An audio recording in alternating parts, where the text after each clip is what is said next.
অনেক দিন আগে আমাকে একবার একজন বলেছিলেন, যদি কোনো দিন নোবরা যান তাহলে চেষ্টা করবেন সূর্যাস্তের সময় হুন্ডার যেতে।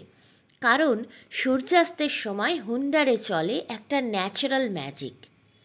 তো আমরা সেই রকমই প্ল্যান করে এমন একটা ট্যুর প্ল্যান ঠিক করি যাতে করে হুন্ডার পৌঁছতে পৌঁছতে আমাদের সন্ধ্যে 6টা 6:30 বেজে যায়। কারণ ওখানে তো সূর্যাস্ত হয় 7:30টার পরে।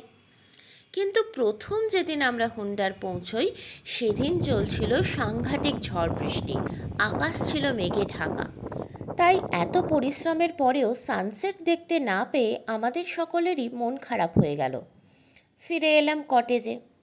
ফাইনালি ঝড় বৃষ্টি থেমে আকাশ জুড়ে যখন রামধনু উঠল, তখন ঘড়িতে বাজে সন্ধে 7:35। আর তাছাড়া রামধনু উঠলেও আকাশে তখনও ঘন কালো মেঘ। তাই নতুন করে স্যান্ড-ডিউন গেলেও আমরা আর সানসেট দেখতে পেতাম না। এটা ছিল আমাদের হুন্ডারের কটেজ স্টে, যেটা স্যান্ড-ডিউন থেকে ওই 1.5 কিলোমিটার মতন দূরে।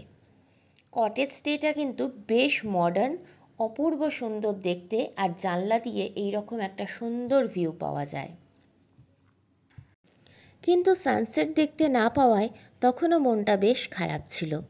পরের দিন তো আমাদের তুকতুক আর থাং ভিলেজ যাওয়ার কথা, আর ড্রাইভার তো সাফ বলে দিয়েছে থাং ভিলেজ থেকে ফিরে আসতে আসতে রাত হয়ে যেতে পারে, তাই আর নতুন করে স্যান্ড-ডিউন যাওয়া যাবে না।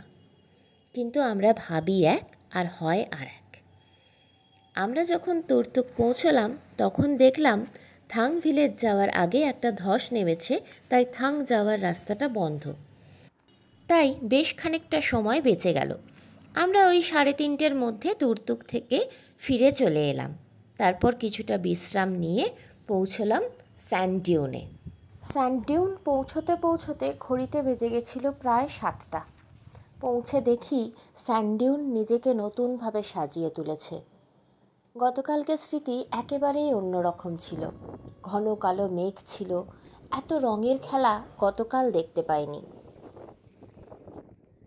একদিকে পাহাড়ের পিছনে চলছে সূর্যাস্তের প্রস্তুতি, আর অন্যদিকে পুরো স্যান্ড-ডিউন জুড়ে চলছে আলো আঁধারির একটা অদ্ভুত মায়াময় খেলা।